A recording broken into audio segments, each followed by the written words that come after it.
नमस्कार दोस्तों, स्वागत है आप सभी का टेल्स विद सुधा में।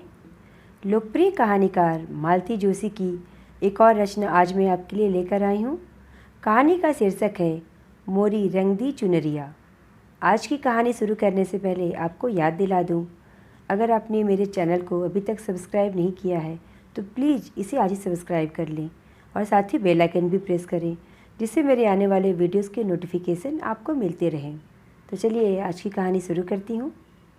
सफ़र की थकान इतनी थी कि बिस्तर से उठने का मन नहीं था, पर खुशी की मारे नींद नहीं आ रही थी। यह खुशखबरी किसी को सुनाने के लिए मन व्याकुल हो रहा था।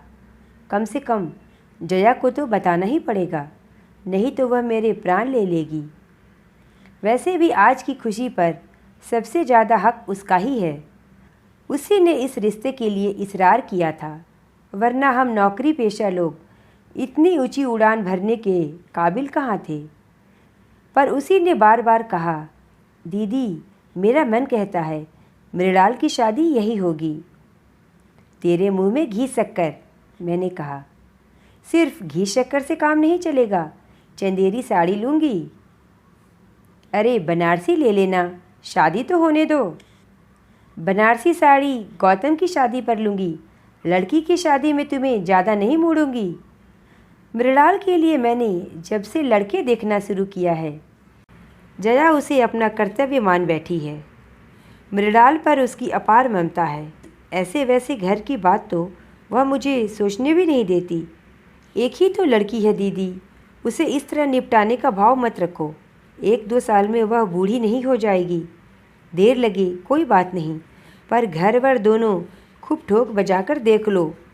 ये तो कई बार मजाक में कहते हैं। अच्छा हुआ प्रिंस चार्ल्स की शादी हो गई, नहीं तो तुम्हारी सहेली वही बात चलाने को कहती। मैं जया की व्यथा कथा जानती हूँ, इसीलिए उसकी व्यग्रता समझती हूँ, पर इन लोगों को यह कौन समझाए, कितनी बार समझाए। जया 4 बजे कॉलेज से लौटती है, तब तक तो मुझे सब्र करना ही था, पर उसके बाद मैंने 1 मिनट की भी देरी नहीं की। टैक्सी में बैठे बैठे यही सोच रही थी कि जया कितनी खुश होगी। खुश तो बाद में होगी, पहले तो मेरी अच्छी खबर लेगी। बिना बताए ही चली गई थी मैं, पर क्या करती, मजबूरी थी। मृणाल ने साफ मना कर दिया था, इसी शर्त पर वह जाने को तैयार हुई थी। लड़कियों का इस तरह प्रदर्शन करना हमें भी अच्छा नहीं लगता, पर वे लोग यहाँ आने को तैयार न थे। बोले, आप लोग बिटिया के साथ यही आ जाइए। इन दिनों हमारी बेटियाँ भी अमेरिका से आई हुई हैं, उनसे मिलने के लिए सारा परिवार यहाँ इकट्ठा है। आप यही आ जाएंगे तो सबको सुविधा हो जाएगी। मन में ढेर सारी आशंकाएं लेकर हम लोग गए थे। लौटते वक्त मन खुशी से सराबोर था। मृणाल सबको भाग गई थी। उन लोगों ने वही शगुन कर दिया। कहने लगे, सगाई वगाई का चक्कर रहने दीजिए, आप तो जितनी जल्दी हो सके शादी का इंतज़ाम कीजिए। ये लड़कियां महीना 2 महीना भारत में रहेंगी, तब तक हो जाए तो अच्छा रहेगा। हम लोग किसी तैयारी से तो गए नहीं थे, जो कुछ पास था उसी से टीका कर दिया और शादी की तिथि निकलवा कर चले आए। मुश्किल से महीने भर का समय था और करने को कितना कुछ था। उन लोगों ने तो कह दिया था कि ज़्यादा टीम टाम की ज़रूरत नहीं है, हम 20-25 लोग आएंगे, सब परिवार आएंगे। किसी होटल में इंतज़ाम कर दीजिए, शाम को फेरे हो जाएंगे, सुबह हमें विदा कर दीजिए। वे लोग तो इतना कहकर मुक्त हो गए, पर हमारे सामने तो प्रश्न चिन्ह खड़ा हो गया। इतने कम समय में कैसे कुछ हो पाएगा? लड़की की शादी कोई हंसी खेल है? मैडम कहाँ रोकना है? ड्राइवर ने पूछा तो होश आया कि मैं अपने गंतव्य पर पहुंच गई हूं। जया के घर के सामने गाड़ी रुकवाकर मैंने जल्दी से पैसे चुकाए और उतर पड़ी। जया से मिलने की कुछ इतनी बेसब्री थी कि घंटी बजाते हुए ध्यान ही नहीं रहा कि दरवाज़ा खुला है। मैंने कुछ झेपते हुए घर में प्रवेश किया, तब तक बड़ी भाभी बाहर निकल आईं। मैंने सोचा अब डांट पड़ेगी, क्या तुम्हें भी इस घर में घंटी बजाकर आना पड़ता है? पर भाभी कुछ नहीं बोली। मैंने ही क्षमा याचना करते हुए कहा, सॉरी भाभी, आपको डिस्टर्ब किया। जया कहाँ है? ऊपर अपने कमरे में, भाभी ने कहा। ऊपर जाने का रास्ता भीतर वाले बरामदे से होकर था। हॉल से गुजरते हुए मैंने देखा 4-5 औरतें बैठी हुई हैं। जया की माँ उनसे बातें कर रही हैं, पर सारा माहौल बड़ा गुमसुम सा है। मेरी बंगाली चौड़े पाड़ की साड़ी को उन्होंने इस तरह घूरकर देखा कि मुझे संकोच हो आया। अपनी कलफदार पटलियों को और लहराते पल्लू को सबकी नज़रों से बचाने में मैं इतनी व्यस्त हो गई कि जया की माँ को ठीक से नमस्ते भी न कर सकी। सीढ़ियाँ चढ़ते हुए भान हुआ कि उन्होंने भी तो मेरा कुशलक्षेम नहीं पूछा, इतने दिनों तक आने का कोई उलाहना नहीं दिया। और तब याद आया कि बड़ी भाभी ने भी तो आज बात नहीं की। नहीं तो ऐसा कभी नहीं हुआ कि दोनों भाभियों से मीठी राड़ तकरार किए बिना मैं ऊपर गई हूँ। जया के कमरे में एकदम सन्नाटा था। 24 घंटे चीखने वाला टेप रिकॉर्डर चुप था और महारानी पलंग पर लेटी हुई आशापूर्णा देवी का कोई उपन्यास पढ़ रही थी। आहा, दीदी आई हैं। मुझे देखते ही वह पुलकित होकर बोली और मेरा मन एकदम हल्का हो गया। नीचे इतना सन्नाटा था कि बस मैंने कहा, और माँ जी के पास 2-4 औरतें ऐसी शक्ल बनाकर बैठी हैं जैसे मातम कुर्सी पर आई हूँ। उसने मेरा वाक्य पूरा किया। वे वाकई मातम कुर्सी पर आई हैं। अरे, मुझे अब अपने कपड़ों पर सचमुच शर्म आ रही थी। कौन? मेरा मतलब है, किसका देहांत हो गया? हमारे श्रीमान जी गुजर गए, उसने सपाट स्वर में कहा। कौन श्रीमान जी? मैंने पूछा। एक ही तो थे दीदी, मेरी कौन सी 10-20 शादियाँ हुई हैं, उसने कहा। उसकी बात करने का लहजा कुछ ऐसा था कि सांत्वना की गुंजाइश ही नहीं थी। और फिर सांत्वना भी किस लिए? जिस व्यक्ति का अस्तित्व ही उसके लिए अर्थहीन था, उसके मरने पर शोक और संवेदना का नाटक मुझसे नहीं हो सका। पर उसके घर में तो बाकायदा मातम मनाया जा रहा है। जिस व्यक्ति से तुम्हारा कभी कोई संबंध नहीं रहा, उसका शोक तुम लोग क्यों मना रहे हो? मैंने पूछा। यही तो मेरी समझ में नहीं आता। हमें तो उन लोगों ने खबर तक नहीं दी। कोई सवाल ही नहीं था।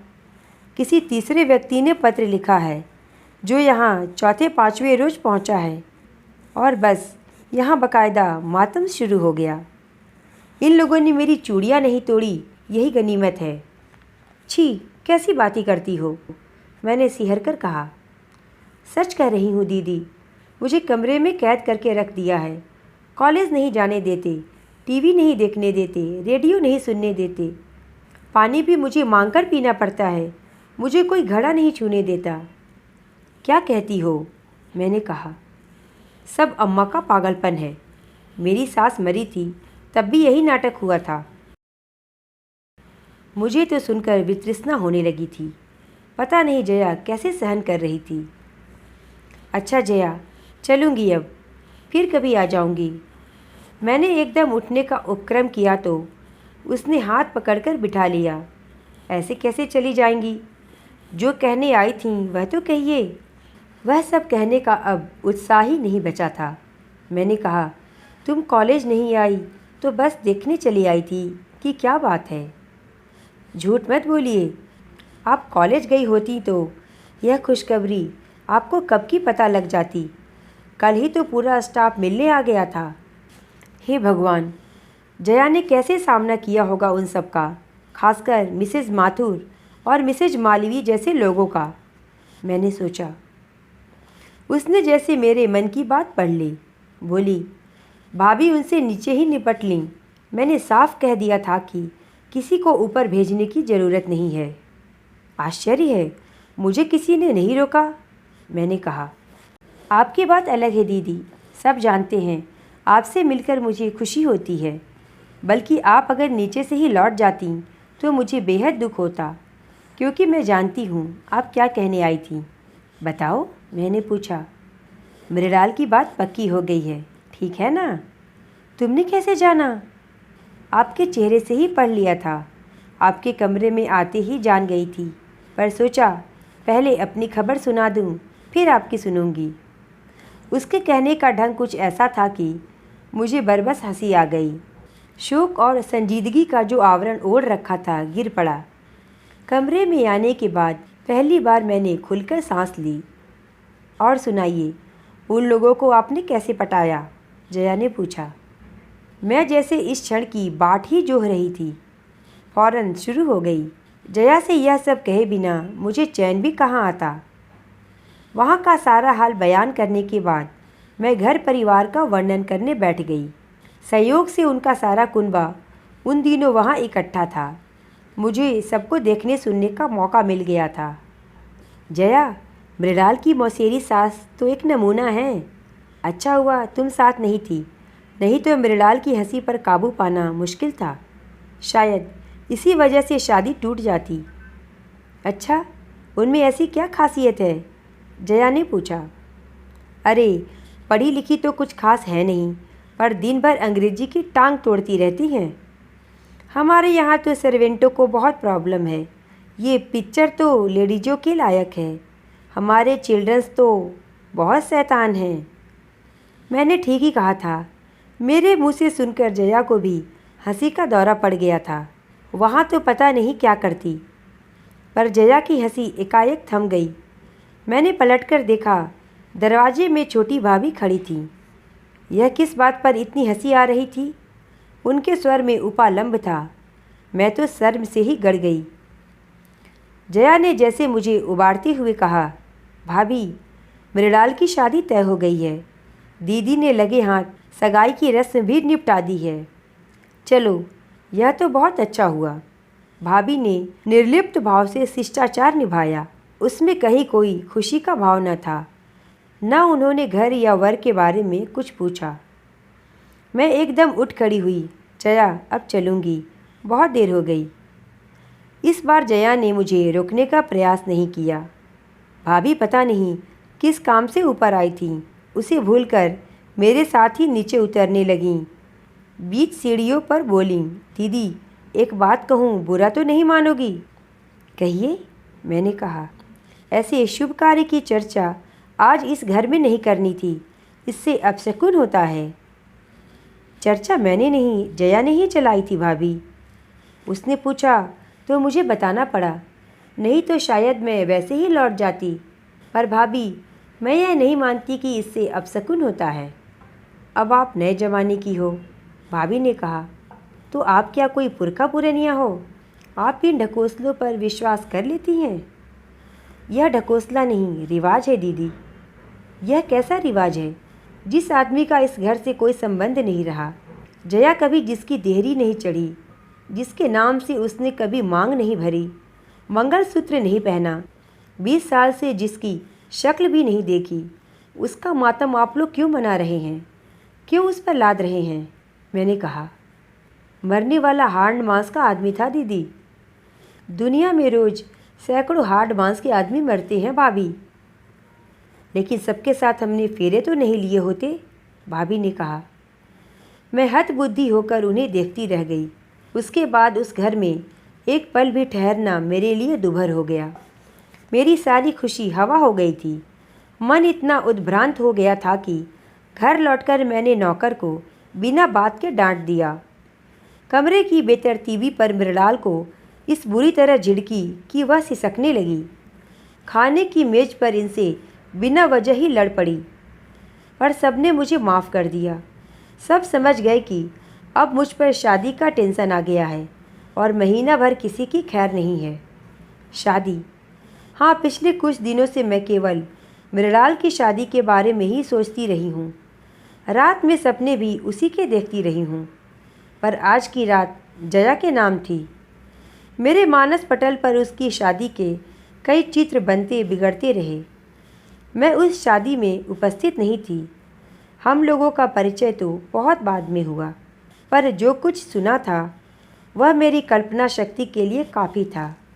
बहुत ऊंचे घर में जया का संबंध हुआ था। 4 भाइयों का परिवार था। बड़े भाई पिता के साथ घर का कारोबार देखते थे। बीच वाले दोनों इंजीनियर थे। जया का दूल्हा सबसे छोटा और फिलॉसफर किस्म का था।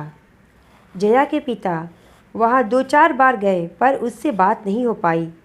उन्होंने अपने लड़कों से कहा, हो सकता है मेरा लिहाज करता हो, संकोच के मारे न बोलता हो। तुम लोग जाकर मिल तो आओ, ऐसा न हो कि वह हकलाता हो या गूंगा बहरा हो।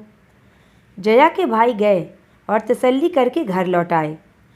गूंगा बहरा तो नहीं है, पर हाँ घुन्ना है, बहुत कम बोलता है। अरे उसे तो हमारी जया 15 दिन में तोता बना देगी, बड़ी भाभी ने कहा। सबने चैन की सांस ली और तैयारी शुरू कर दी। बारात बड़ी धूमधाम से आई थी। चारों सुदर्शन भाइयों को देखकर लोगों को राम जी की बारात याद आ गई थी। चढ़ावा तो ऐसा था कि सबकी आंखें फटी की फटी रह गई थीं। शिकायत थी तो सिर्फ लड़कियों को। वर के तीनों भाई उसे इस तरह घेरे हुए थे कि छेड़खानी करने का मौका ही नहीं मिलता था। जयमाला तक तो ठीक था, पर जब बाकी रस्मों पर भी वे बॉडीगार्ड की तरह साथ लगे रहे तो ममेरी बहन ने चुटकी ली, आप लोग पांडवों की तरह फेरे भी साथ ही लोगे क्या? इस फिक्रे पर वे लोग थोड़ा झेपे, थोड़ा पीछे हटे तो सबको राहत मिली। पर कितनी देर को, उसके तुरंत बाद ही तो वह अघट घट गया। गठजोड़ी करके सप्तपदी के साथ इन लोगों ने अग्नि की परिक्रमा शुरू ही की थी कि दूल्हा गों गों करता हुआ गिर पड़ा। आंखें कपाल पर चढ़ गई और मुंह से झाग सा निकलने लगा। किशोरी नववधू तो यह दृश्य देखते ही मूर्छित हो गई। मेहमानों में 1-2 डॉक्टर भी थे। वे दौड़कर आए, मुआयना किया और बताया, घबराने की कोई बात नहीं है, मिर्गी का दौरा है, 1-2 घंटे आराम कर लेने दीजिए, ठीक हो जाएगा। 2 घंटे तक क्या कोई चुप रहता है? जितनी मुंह उतनी बातें होने लगी। किसी ने कहा कि बचपन से ही ऐसे फिट्स आते रहे हैं, तभी तो कभी स्कूल नहीं भेजा, घर पर ही सारी पढ़ाई करवाई है। किसी ने कहा हाई स्कूल तक तो सब ठीक था, उस साल फर्स्ट डिवीज़न पास हुआ था। तो किसी ने टोटका करा दिया, बस उसके बाद सब गड़बड़ हो गया। एक ने बताया कि परीक्षा में दौरा पड़ जाने से उसका बीए का रिजल्ट खराब हो गया, उसका दिमाग पर असर पड़ा है। किसी ने यहाँ तक बताया कि परीक्षा हॉल में ही दौरा पड़ जाने से उसकी प्रेमिका पर राज खुल गया, उसने शादी से मना कर दिया। हताशा में लड़के ने नींद की गोलियां खा लीं। मौत तो नहीं आई, पर एक अभिशप्त जीवन दे गई। इस बहसबाजी का सार यही था कि लड़का नीम पागल है, उसे मिर्गी का दौरा पड़ता है। उसके पास बीए की डिग्री थी, यह उसने कैसे हासिल की यह कोई नहीं जानता था। हैरत की बात तो यह थी कि वर के परिवार वाले इस विषय में मौन साधे हुए थे। वे तो ऐसा अभिनय कर रहे थे जैसे उन्होंने मिर्गी का यह दौरा पहली बार देखा हो। जया के पिताजी ने फिर ज़्यादा सोच विचार नहीं किया, साफ कह दिया कि ऐसे झूठे और दगाबाज लोगों के घर में अपनी लाडली को नहीं भेज सकता। मैं उसे ज़िंदगी भर खिलाने का हौसला रखता हूँ। उसके दोनों भाई भी खम ठोक कर खड़े हो गए। बारात बिना दुल्हन के ही विदा हो गई। मैं उन लोगों को दोष नहीं देती दीदी, जया अक्सर मुझसे कहती। उन लोगों ने जो कुछ किया स्वार्थ के वशीभूत होकर किया। उन्होंने सोचा हो कि शायद बहू के पुण्य प्रताप से या सेवा चाकरी से लड़का लाइन पर आ जाएगा। अगर पिताजी इतनी हठधर्मी न करते या मैं भी भावुकतावश जाने का निर्णय कर लेती तो हो सकता है स्थिति में कुछ सुधार हो भी जाता। सिनेमा में, उपन्यासों में ऐसा होता भी तो है। पर दीदी, मुझे तो उन लोगों पर तरस आता है, गुस्सा आता है जिन्होंने इतनी बड़ी बात हमसे छिपाई। वे लोग हमारे रिश्तेदार थे, इन लोगों के पड़ोसी थे, वे सब कुछ जानते थे, पर उन्होंने हमें कुछ नहीं बताया। बल्कि यह रिश्ता भी उन्हीं लोगों ने सुझाया था, नहीं तो इतनी दूर हम क्यों जाते। दूरी के कारण ही पिताजी ठीक से अता पता भी नहीं कर सके। वे तो अपने बंधु बांधवों के भरोसे निश्चिंत बैठे रहे। उन्हें क्या पता था कि वे लोग इस तरह पीठ में छुरा भोंक देंगे। बंधु बांधव और करते ही क्या हैं, मैं कहती। इसीलिए तो कौरव पांडवों की कहानी बार बार दोहराई जाती है। दुनिया में रोज़ महाभारत होते हैं। इस हादसे के बाद साल भर तक जया घर में मुंह छुपाए बैठी रही, पर इस तरह कब तक चलता। कभी तो उस खोल से बाहर आना ही था। उसकी पूरी जिंदगी उसके सामने फैली पड़ी थी। मन को मजबूती से थामकर उसने बीए की पढ़ाई पूरी की, फिर एमए में गोल्ड मेडल लिया और हमारे कॉलेज में लेक्चरर हो गई। मैंने और उसने एक ही दिन ज्वाइन किया था। हमारी नौकरी और दोस्ती की शुरुआत साथ ही हुई थी। हम दोनों की आयु में अंतर था, परिस्थितियाँ भी भिन्न थीं। नौकरी मेरे लिए मजबूरी नहीं थी, एक भरी पूरी गृहस्थी थी मेरी। 2 बच्चे थे, पति अच्छे ओहदे पर थे, लेकिन मैं अपनी डिग्रियों पर जंग नहीं लगने देना चाहती थी। 2 बच्चों के बाद ही मैंने विराम ले लिया था और कैरियर की शुरुआत की थी। लेकिन परिस्थितियों का यह अंतर हमारे बीच में बाधक नहीं बना। एक बार मन मिल जाए तो बाहरी चीज़ें गौड़ हो जाती हैं। हो सकता है हमारा कोई पूर्व जन्म का ही संयोग रहा हो। कितनी जल्दी हम एक दूसरे से घुल मिल गईं। मेरे बच्चे तो उसकी आंखों के तारे थे। मजाल है जो कोई फरमाइश अधूरी रह जाती। मम्मी ने जरा कंजूसी की नहीं की, फौरन जया मौसी के पास शिकायत पहुंच जाती। अपने बच्चों को डांटना भी मेरे लिए कठिन था। फौरन मुझे जया की डांट खानी पड़ती।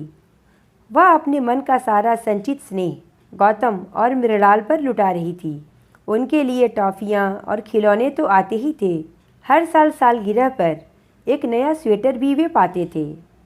मुझे जब जब पीहर की याद आती मैं उसके घर चली जाती।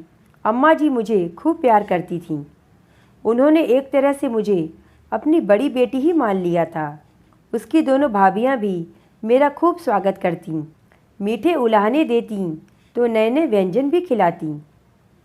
जया सचमुच भाग्यवान थी, नहीं तो ऐसे सहृदय भाई और स्नेही भाभियां अब कहाँ मिलती हैं। दिन बहुत अच्छे से गुजर रहे थे, पर कभी कभी मन बड़ा उदास हो जाता। लगता जया बेचारी यहाँ वहाँ खुशी खोजती फिरती है। उसे उसका हक मिलना चाहिए।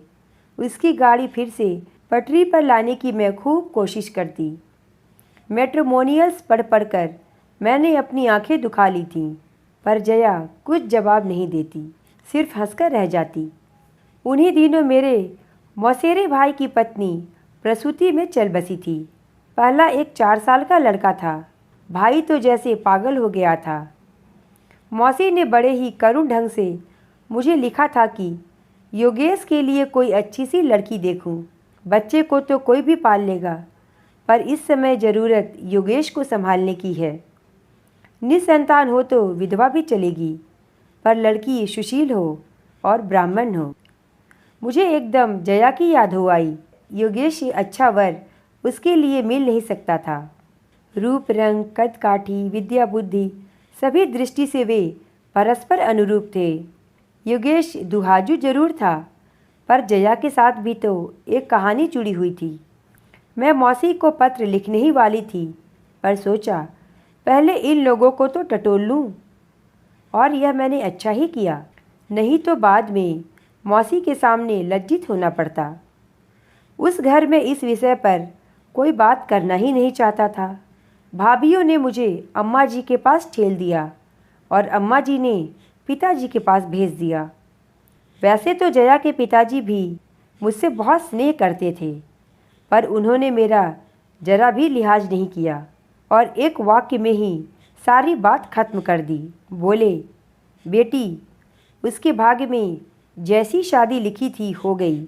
हमारे खानदान में लड़की पर बार बार हल्दी नहीं चढ़ती। बात आई गई हो गई। हिंदुस्तान में लड़कों की शादियां तो रुकती नहीं हैं। 4 महीने बाद ही योगेश का विवाह एक सुंदर सुशील कुंवारी कन्या से हो गया, पर जया का प्रश्न तो यथावत था। मैंने उससे कहा, जया, अपने जीवन की गुत्थी तुम्हें ही सुलझानी होगी। कानूनी कार्रवाई में जो मदद चाहोगी हम करेंगे, पर पहल तो तुम्हें ही करनी होगी। वह बोली, दीदी, बुढ़ापे में पिताजी को दुख देने की इच्छा नहीं होती। इतनी बदनामी शायद वे झेल नहीं पाएंगे। जब तक जया के पिताजी जीवित रहे, यह विषय फिर से उठाने का प्रश्न ही नहीं था। 3 साल पहले जब उनका देहांत हुआ, जया 35 पार कर चुकी थी। एक दिन यूं ही विषय छिड़ गया था तो वह बोली, इस उम्र में शादी करती क्या अच्छी लगूंगी? इतनी निकल गई तो आगे भी कट जाएगी। अम्मा भी क्या सोचेंगी, जैसे मुझे बाप के मरने का ही इंतजार हो। इस निरानंद जीवन की अभ्यस्त हो चली थी जया की परिस्थितियों ने फिर नया मोड़ लिया है। जो सुख कभी उसका था ही नहीं, उसके छीन जाने का आत्मीय स्वजन शोक मना रहे हैं और लोकाचार के इस चक्रव्यूह में वह निरीह लड़की बुरी तरह घिर गई है। शादी से 15 दिन पहले मैंने छुट्टी लेनी ही पड़ी। जया ने तब तक ज्वाइन नहीं किया था। जब वह दोबारा कॉलेज जाने लगी तो मुझे आशा थी कि कॉलेज आते जाते किसी दिन वह ज़रूर आएगी, सारी तैयारियों का मुआयना करेगी, मेरी आलोचना करेगी, सलाह देगी, पर वह एक बार झांकी तक नहीं। मैंने कितने दिनों तक कार्ड्स नहीं छपवाए। उसे बहुत चाव था। जब भी किसी का कार्ड देखती कहती, दीदी मृणाल की शादी में कार्ड्स का कॉन्ट्रैक्ट मुझे देना, देखना ऐसा डिजाइन करूँगी, वो शानदार मैटर होगा कि लोग हॉल में सजा कर रखेंगे। रिसेप्शन का मेनू बनाते हुए उसकी बहुत याद आई। सुनार की दुकान पर अकेले पाँव देने का मन नहीं हो रहा था। ढेर सारी साड़ियाँ खरीदनी पड़ी, पर शॉपिंग का कोई मज़ा नहीं आया। दुकानदार भी अक्सर पूछ लेते थे, मैडम आज आपकी सहेली नहीं आई? मैंने तो कभी सोचा भी नहीं था कि वह मेरी ज़िंदगी का इतना ज़रूरी हिस्सा बन गई है। कार्ड देने तो उसकी यहाँ जाना ही था। हम लोगों ने पूरे परिवार को सादर आमंत्रित किया। फिर मैंने जया से कहा, तुम्हें तो पूरे 2 दिन की छुट्टी लेनी पड़ेगी, मैं कोई बहाना नहीं सुनूंगी। मृणाल को विदा करके ही तुम घर लौटोगी। उसने फीकी हंसी हंसकर कहा, अम्मा से पूछ लो। अम्मा जी तो इनके सामने ज़्यादा बोलती नहीं थीं। बड़ी भाभी ने कहा, हम लोगों में से कोई आ जाएगा दीदी, पर जया के लिए इसरार मत करना। देखो अभी 1.25 महीना भी नहीं हुआ है, लोग क्या कहेंगे। कोई बहुत तीखी सी बात मेरे होठों तक आई थी, पर मैं जब्त कर गई। इनके सामने तमाशा करने की हिम्मत नहीं पड़ी, और फिर कहने से फ़ायदा भी क्या था, बेकार अपना ही मूड खराब होता। हम लोग चलने लगे तो जया ने मुझे एक और बुलाकर कहा, दीदी मेरी एक बात रखेंगी? कहो, मैंने कहा। मृणाल को दुल्हन के रूप में देखने का बहुत अरमान है। 10 मिनट के लिए ही सही उसे मेरे पास भेज सकेंगी? ओह श्योर, मैंने कहा। उस समय उसका कंठ इतना भीगा हुआ था कि उसकी कोई भी विनती मैं टाल नहीं सकती थी। मन में बस यही कसक बनी रही कि जया नहीं आई। बाकी सारा आयोजन इतना सफल रहा जिसकी हमने कल्पना भी नहीं की थी। बाराती तो कुल जमा 25 ही थे, पर घरातियों की संख्या उनसे 10-20 गुना अधिक थी। मेरा स्टाफ था, इनका स्टाफ था, मृणाल की सहेलियां थीं, अड़ोसी पड़ोसी थे और थे ढेर के ढेर रिश्तेदार। पर कहीं कोई बद इंतजामी नहीं हुई। मंडप की साज सज्जा से लेकर भोजन की व्यवस्था तक कहीं किसी को शिकायत का मौका नहीं मिला। दूल्हे के चुनाव को लेकर तो सभी ने हमें बधाइयों से लाद दिया। खुशी का वह भार मुझसे संभाले नहीं संभल रहा था। मृणाल तो उस दिन इतनी प्यारी लग रही थी, लग रहा था कहीं मेरी ही नज़र न लग जाए। जया की बात बार बार मन में आ रही थी, पर मौका ही न मिला। रानी जी ब्राइडल मेकअप करवा के जब पीछे के दरवाजे से अंदर आ रही थीं, तब बारात दरवाजे तक आ चुकी थी। जयमाला के बाद तुरंत ही रिसेप्शन था। उसके बाद विवाह की सारी वैदिक रस्में निपटाते हुए रात के 2 बज गए। वे लोग उतनी रात को ही दूल्हा दुल्हन को लेकर होटल चले गए। वहाँ सुसज्जित ब्राइडल सूट उनकी प्रतीक्षा कर रहा था। जया की इतनी सी बात न रखने का मुझे बहुत दुख हो रहा था। इसीलिए सुबह सवेरे नहा धोकर मैं होटल पहुँच गई। शहर के सबसे बड़े होटल में उन लोगों को ठहराया गया था। हमें 25 लोगों पर भी उसका खर्च भारी पड़ रहा था, पर ये बोले, उन लोगों ने हमसे कुछ मांगा भी तो नहीं, फिर इंतजाम में कंजूसी क्यों करें। मान लो 200 बाराती लेकर आ जाते, तब तो धर्मशाला में भी हमारे पर खच्चे उड़ जाते। गाड़ी से उतरते ही मैं सीधे मृणाल के कमरे में जाने वाली थी, पर संकोच हो आया। फिर इन्होंने भी टोक दिया, go through proper chain madam.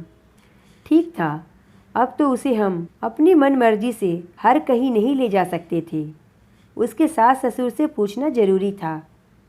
सौभाग्य से वे जागे हुए थे। हमें देखते ही अचकचा गए, अरे आप लोग सुबह सुबह? जी, बस देखने चले आए थे कि आप लोगों को कोई असुविधा तो नहीं, मैंने कहा। अरे नहीं जी, बिल्कुल नहीं। 10 बजे खाना बिल्कुल तैयार रहेगा। आप लोग वहीं आ रहे हैं ना? मैंने पूछा। हाँ, बस अब सबको तैयार होने के लिए फरमान भेजते हैं। एक रिक्वेस्ट थी। समदीन को इतना मक्खन लगाने के बाद मैंने असल बात शुरू की। कहिए, उन्होंने कहा।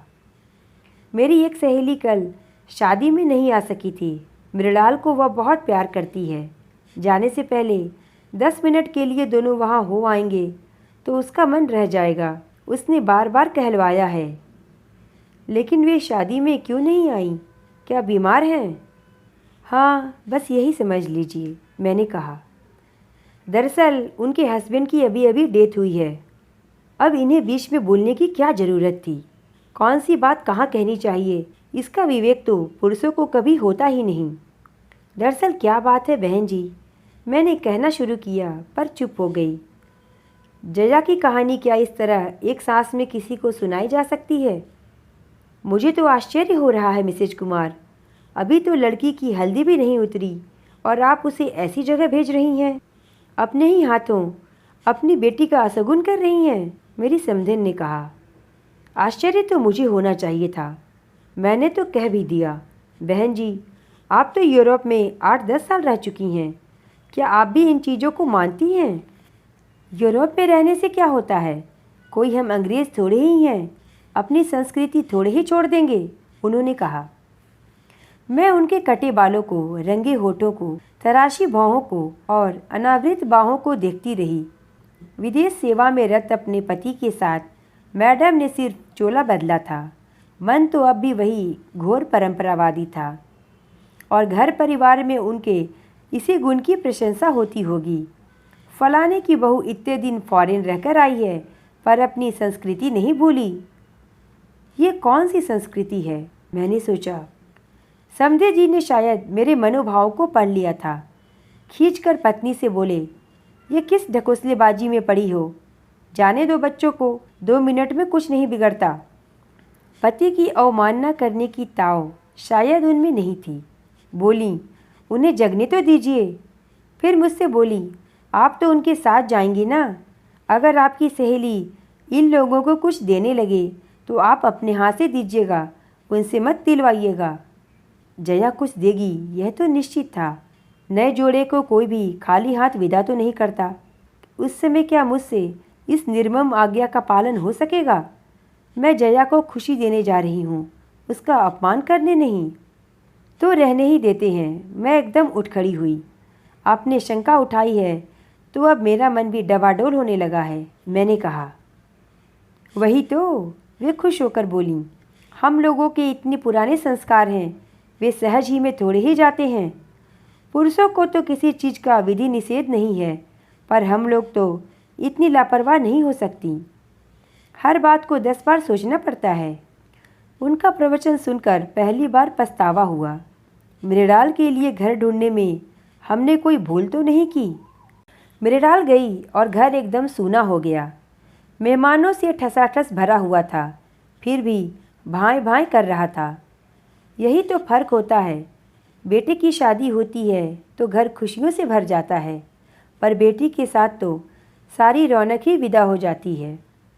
करने को तो अभी कितने काम थे, पर पहले वाले उत्साह का कहीं अंश मात्र भी नहीं था। 4-5 दिन बाद फोटोग्राफर एल्बम बनाकर दे गया तो मुझे जैसे एक खिलौना मिल गया। मैं घंटों बैठी अपनी लाडली को निहारती रहती, हर आने जाने वालों को दिखाती रहती। उस दिन भीड़ भाड़ में तो मैं किसी को ठीक से देख ही नहीं पाई थी।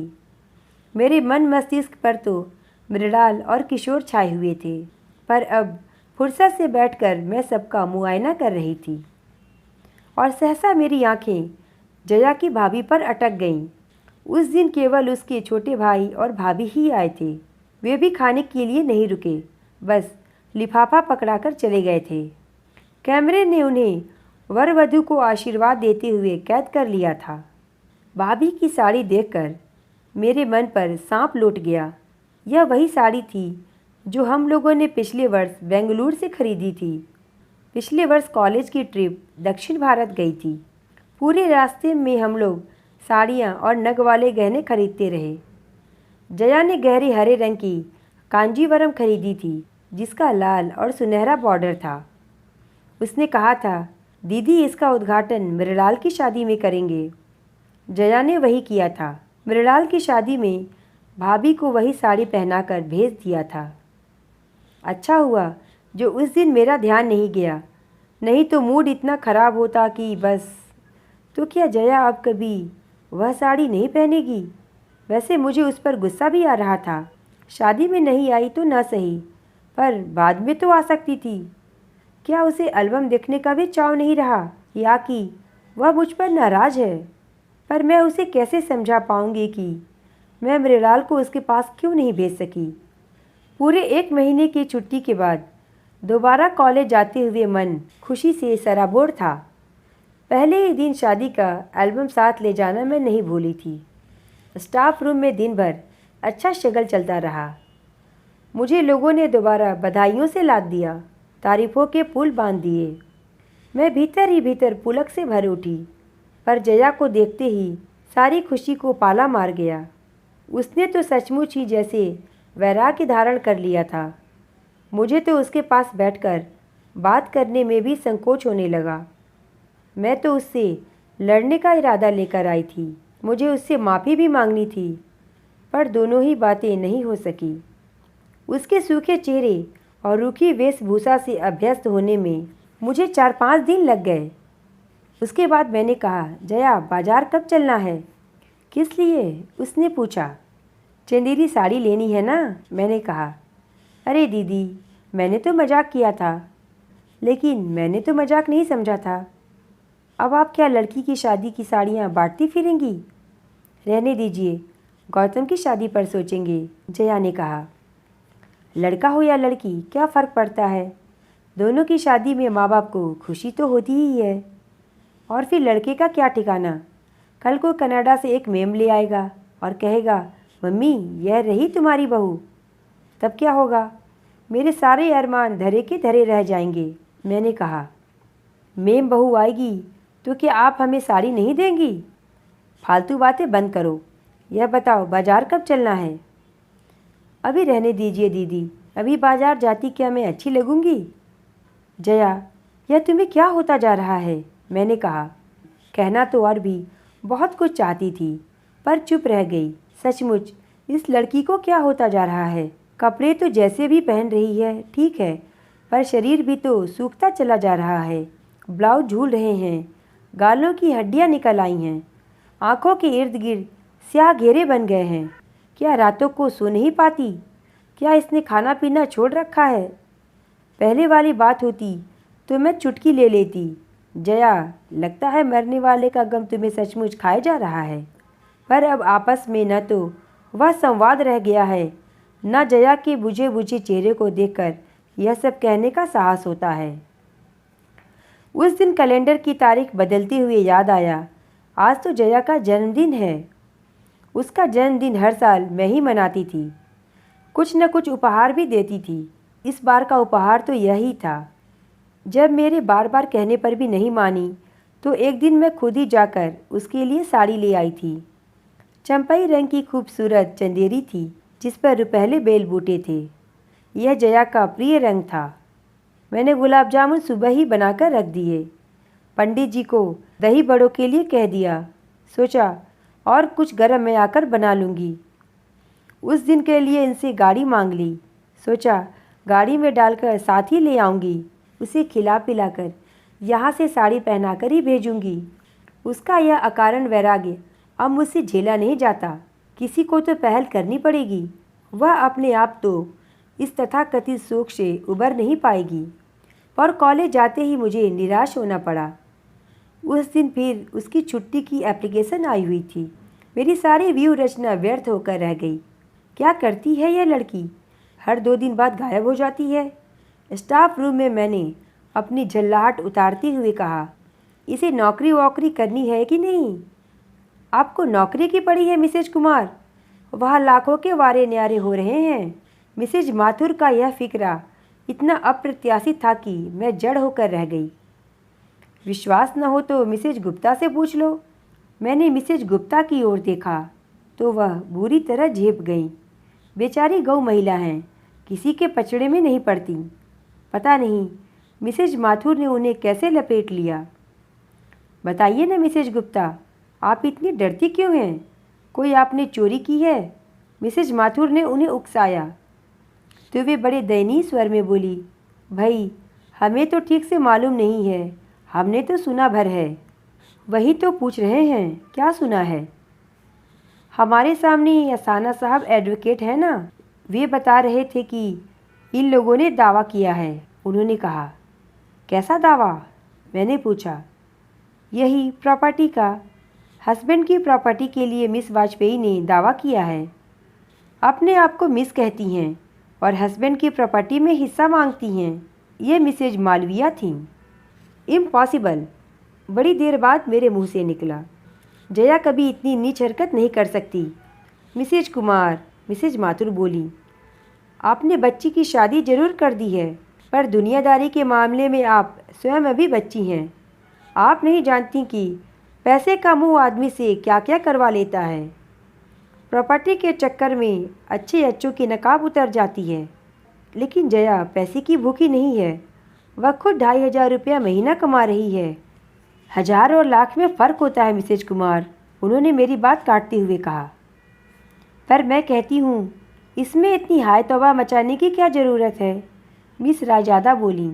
अगर वह उस शख्स के नाम पर 20 बरस तक धुनी रमाकर बैठी है तो उसका प्रॉपर्टी पर पूरा हक बनता है। वह अपने जायज़ हक के लिए लड़ रही है।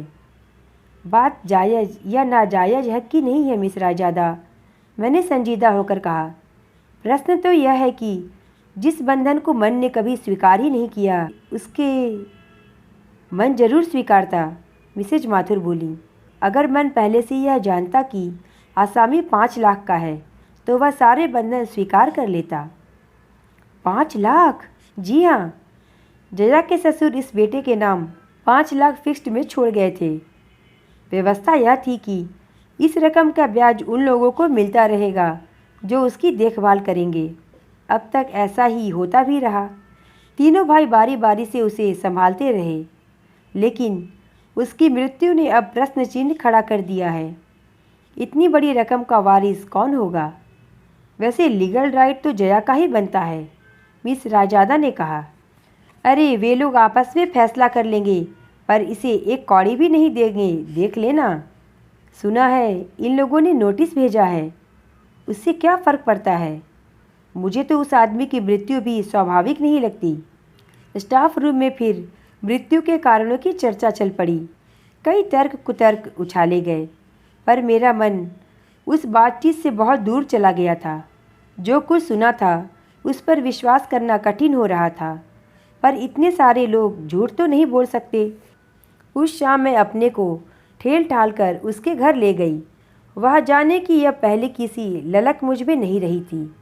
उन लोगों का स्वागत भी अपेक्षाकृत ठंडा था। मुझे लगा कि यह संबंध अब बहुत दिनों तक ढोया नहीं जा सकेगा। जया हमेशा की तरह अपने कमरे में थी। साड़ी का पैकेट उसकी गोद में रखते हुए मैंने कहा, जन्मदिन की एक तुच्छ भेंट स्वीकार कीजिए। ओह दीदी, उसने कहा और उसकी आंखें छलछला आईं। यहाँ घर पर तो सब लोग इतने व्यस्त हैं कि किसी को ऐसी छोटी सी बात का होश ही नहीं है। पर मैं जानती थी आप नहीं भूलेंगी, इसीलिए कॉलेज नहीं आई। बहुत मेहरबानी आपकी, मैंने कहा। आप यह सब क्यों लाई हैं? आपका तो आशीर्वाद ही मेरे लिए बहुत है। आपके इस स्नेह ऋण से तो मैं कभी उबर ही नहीं पाऊंगी। धन्यवाद प्रस्ताव पढ़ चुकी? अब जरा खोल कर भी देख लो, मैंने कहा। उसने कांपते हाथों से साड़ी का पैकेट खोला और विस्मय विमुग्ध होकर देखती रही। कुछ देर तक तो साड़ी को गोद में रखकर उसकी मुलायम सतह पर हाथ फेरती रही, फिर उसे गालों से लगाकर उसकी रेशमी चुवन को अपने भीतर समाती रही। मैं मंत्रमुग्ध सी उसे देख रही थी। लग रहा था जैसे वह बरसों बाद किसी अपने से मिली हो। कुछ देर तक वह कमरे में मेरी उपस्थिति को भूल ही गई थी। सुनो जया, कल तुम यह साड़ी पहनकर कॉलेज आओगी। कोई बहाना नहीं चलेगा। तुम्हारा वैराग्य पर्व अब समाप्त करना ही पड़ेगा। कुछ देर तक वह मुझे देखती रही और एकदम बिलख पड़ी। दीदी, मरने वाला अपने साथ मेरे पहनने ओढ़ने का सुख भी ले गया। अब यह साड़ी मेरे किसी काम की नहीं है। और वह भरभराकर रो पड़ी। पति की मृत्यु के 2.5 महीने बाद जया का बांध टूटा था। मुझे समझ में नहीं आ रहा था कि उसे सांत्वना कैसे दूं, क्योंकि मैं नहीं जानती थी कि उसके दुख की जाति क्या है। मैं सिर्फ उसकी पीठ और बालों पर हाथ फेरती रही। मैंने उसे चुप कराने का भी प्रयास नहीं किया। इतने दिनों से संचित आवेग का बह जाना ही ठीक था। बहुत देर तक रो लेने के बाद वह कुछ हल्की हो आई। बड़े ही तरल स्वर में उसने कहा, अगर मुझे कुछ देना ही चाहती हैं दीदी, तो एक सफ़ेद चिकन की साड़ी लाकर दे दीजिए। खुद जाकर खरीदने का साहस मुझ में नहीं है। तो तुम अब सफ़ेद साड़ी भी पहनोगी? मैंने कहा। हाँ दीदी, बिल्कुल टीनोपॉल काइट साड़ी। उसे पहनकर औरत देवी लगती है। उसे देखकर दया भी उपजती है और श्रद्धा भी। मैंने ध्यान से सुना। उसकी बातों में फिर वही पुरानी जया झांक रही थी। शायद जी भरकर रो लेने से मन पर पड़ी उदासी की परत धुल गई थी। मैंने भी फिर उसी मूड में उत्तर दिया, खबरदार, जो कॉलेज में सफ़ेद साड़ी पहनकर आई, मैं गेट के भीतर तुम्हें कदम नहीं रखने दूंगी। कॉलेज की नहीं दीदी, मैं तो कोर्ट की बात कर रही हूँ। वहाँ तो सफ़ेद साड़ी पहनकर ही जाना पड़ेगा। अगर असहाय निराश्रित विधवा का रूप नहीं धरूंगी तो जज साहब पसीजेंगे कैसे? कितनी आसानी से, बेतकल्लुफ़ी से वह इतनी बड़ी बात कह गई थी।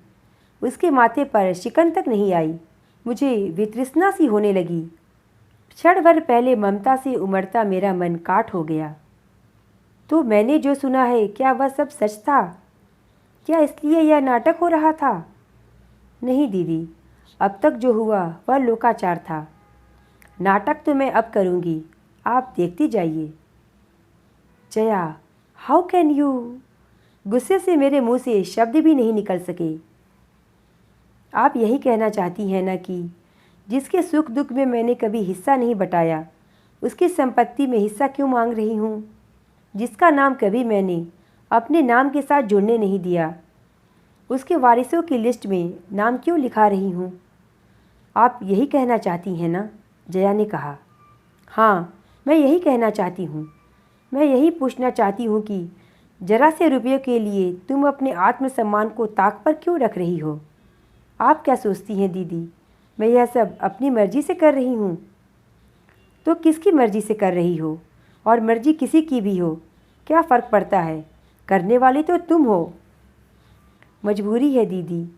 कभी कभी मनुष्य को ऐसे भी काम करने पड़ते हैं जिसके लिए मन गवाही नहीं देता।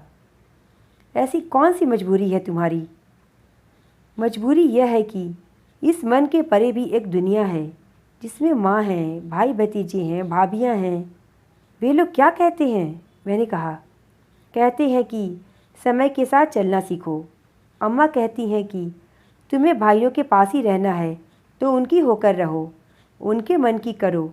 और भाई कहते हैं, दीदी, कितना आदर्श परिवार था हमारा। लोग घर की बहू बेटियों के सामने हमारे घर की मिसाल रखते थे। कितने उतार चढ़ाव आए होंगे, पर हमारे यहाँ कभी कोई चिकचिक नहीं हुई। सास बहू, ननद भौजाई, देवरानी जेठानी, इनके बीच कभी तकरार नहीं हुई। बहुत अमीर तो हम कभी भी नहीं थे, पर दाल रोटी आराम से चल जाती थी और सब उसमें खुश भी थे। पर इधर कुछ दिनों से असंतोष का लावा सा फूट पड़ा है। पता नहीं कितनी अतृप्त इच्छाएं एकदम सिर उठाकर खड़ी हो गई हैं। बड़ी भाभी दिन रात बिसुरती रहती हैं कि पैसों के अभाव में महिमा की शादी अच्छी जगह नहीं हो सकी। अब कम से कम अड़िमा के लिए ही अच्छा घरवर जुट जाता। छोटी भाभी कहती हैं कि इंजीनियरिंग में एडमिशन नहीं हुआ तो मयूर शायद आत्महत्या ही कर लेगा। पर भैया के पास कैपिटेशन फ़ी के पैसे कहाँ हैं? छोटे भैया का इस दड़बे में दम घुट रहा है और वे शहर से बाहर एक अच्छा सा फ्लैट खरीदना चाहते हैं। बड़े भैया कहते हैं कि पैसा का सुविधा हो जाए तो वे इस घर की ही काया पलट कर देंगे, और इन सब कामों के लिए तुम्हें बरेली वालों का रुपया चाहिए, यही ना? मैंने कहा। हाँ, और भैया कहते हैं तुम किसी से भीख नहीं मांग रही हो, यह तुम्हारा कानूनी हक है। आखिर तुमने 20 साल तक तपस्या की है, ये तपस्या की बात तुम्हारे गले से उतरती है? मैंने पूछा। न उतरे तो उपाय क्या है? आखिर रहना तो इन्हीं लोगों के साथ है। तुम इतनी निरुपाय तो नहीं हो जया, अच्छी खासी नौकरी करती हो। नौकरी तो सिर्फ रोटी देता है दीदी, पर हिंदुस्तानी औरत को एक सुरक्षित छत चाहिए, फिर चाहे वह पिता की हो अथवा भाई की, पति की या बेटे की। इसीलिए तो इस लड़ाई में अम्मा भी मेरे साथ नहीं हैं। इस चौथेपन में वे बेटों से बिगाड़ नहीं कर सकती। आखिर वे ही तो उन्हें मुखाग्नि देंगे। मेरा क्या है, मैं तो महज एक लड़की हूँ जो जन्म लेते ही परिवार पर भार बन जाती है। आई एम सॉरी जया, मैंने उठते हुए कहा। तुम्हारी परेशानियों को तुमसे ज़्यादा कौन समझ सकता है? मैं तो यूँ ही कुछ न कुछ कहती रहती हूँ, मेरे भाषण का बुरा मत मानना। वह मुझे छोड़ने नीचे तक आई, पर हम दोनों में फिर कोई बात नहीं हुई। बैठक से गुजरते हुए देखा, घर के लगभग सभी सदस्य वहाँ उपस्थित हैं और गर्मा गर्म बहस चल रही है। जया, जरा इन लोगों की हिमाकत तो देखो, बड़े भैया ने एक कागज़ नचाते हुए कहा। क्या हुआ भैया? अरे, वे लोग तो तुम्हारी शादी को ही चैलेंज कर रहे हैं।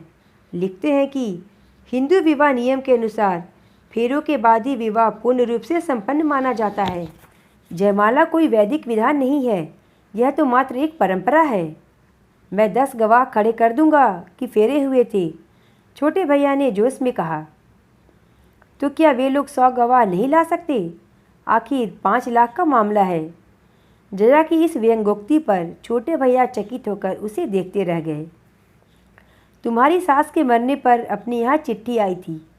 पिताजी की पुरानी फाइलों में अभी वह मिल जाएगी। हम उसे कोर्ट में दिखा सकते हैं।